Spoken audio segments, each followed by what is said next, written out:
Today, I want to speak to you. Yes, usap tayo.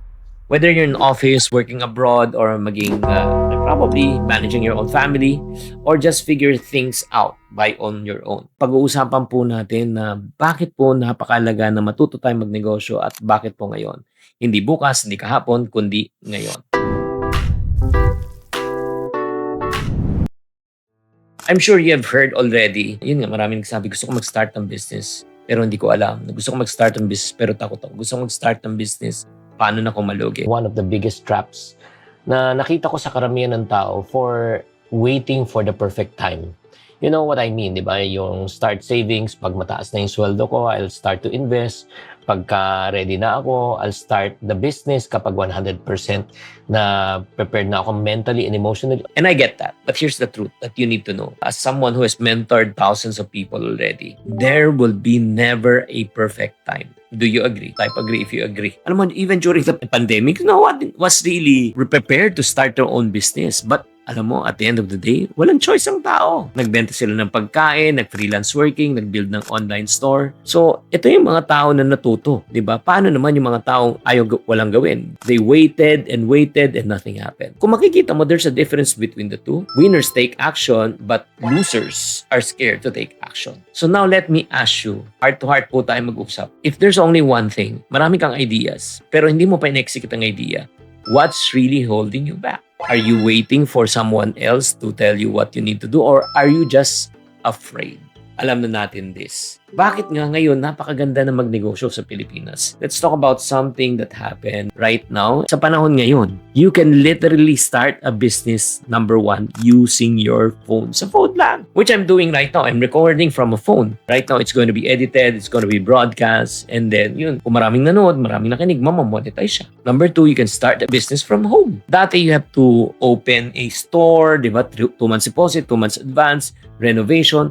Pero right now, you can practically start from home. Freelancing, online selling. Number 3, you can promote using social media and it's for free. Hindi katulad dati, magbabayad ka ng TV, radio, di ba? Ads. Number 4, ang dami na pong platform right now. From Shopee, Lazada, TikTok, and GCash, Maya, even can assist you with the payment. And not only that, whether we like it or not, out of the 110 million Filipinos, 61 million Filipinos are already online. That's your market. Kaya nga, kung titignan mo, hindi ba ito ang pinakamagandang panahon na ikaw ay mag-umpisa na magnegosyo? So my question to you is this, are you going to wait and watch? Real talk tayo. Number 1, fear of failing. What if it didn't work? Come on, lahat naman tayo nagkakamali, di ba? Mistakes are teachers, they're not ghosts. You shouldn't be afraid of it. You should learn from it. Number 2, overthinking. Diba, research ka ng research, compare ka ng compare with other people, pero wala ka namang ginagawa. Or number 3, baka fear of judgment. You worry what others will say. Diba? Ang question, ito lang, sagutin mo. Bakit? Sila ba magbabayad ng bills mo? Again, procrastination. Tsaka na lang ako mag-iipon pag malaki nakita ko. Tsaka na lang ako mag-start pag ready na ako. Paano kung di ka makapag-start kung di ka ready? Guys, warning lang may mga gumagawa po ng mga fake AI videos using my name para mag-endorse ng investment. I will never endorse any type of investment. If may makita kayo, please report it right away. Ingat. Back to our regular programming. Or are you going to start already and start building something for yourself? Pinakamagandang negosyo, simple business ideas na low capital na pwede mo umpisan. Number 1, online selling. Diba? Buy and sell, pre-love items, beauty items, diba? Gadgets. Ngayon po, kahit ano pwede mo nang ibenta. Number 2, magaling ka bang magluto? Home food business. Snacks, cookies, baked goodies, spaghetti, baked macaroni. Number 3, meron ka pang gifts sa graphics, design, admin work, social media, freelancing services, work from home. One thing that never goes out of style, e-loading and bill payment station. Or if not, alam mo ba you can sell products online and earn commission without putting even 1 peso of capital? That's what you call affiliate marketing. Pag may umorder sa shop mo, sila magpapack, sila mag-ship, tapos silang kokolek, ikaw ang babayaran. So if you realize you don't need a big office, you don't need a 6-digit capital, you need only 2 things, courage and consistency.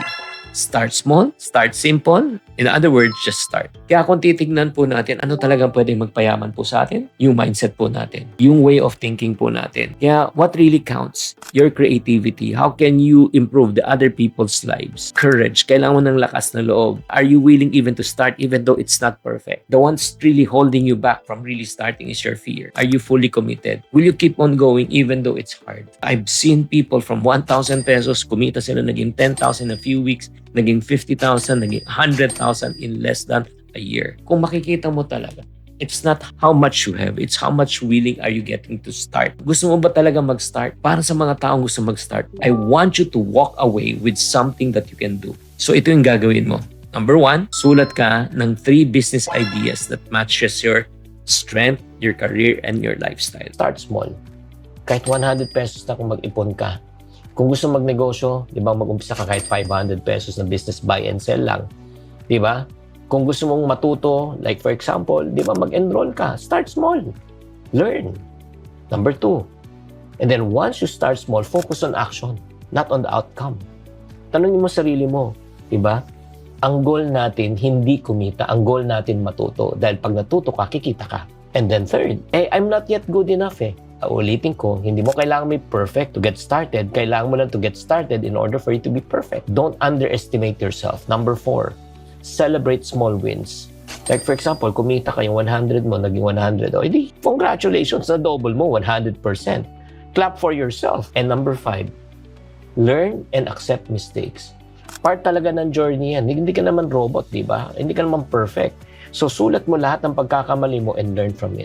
So, pipili ako ng isa and research ko kung anong pwede kong gawin. Yung pagsasalita ko ba, pwede ako magbigay ng advice. Yung pagsasalita ko, pwede ba ako magbenta. Yung pagsasalita ko ba, pwede akong gumawa ng content. And then, just do it. Isang small action na gusto mo i-try will give you big breakthrough. What if in just 2 weeks, may validated kang business idea ready to start selling and earning? Hindi to drawing, hindi to wishful thinking. It's a real business that will bring you extra income that you need to enjoy for the rest of your life. Na simple, actionable, at pwede mo siyang i-execute kaagad. The good news, hindi mo na kailangang manghula. Just one clear step every single day. At not only simple guide, this is an AI-powered blueprint to launch your first negosyo in just 2 weeks. Dahil ako'y naniniwala, deserve mo to.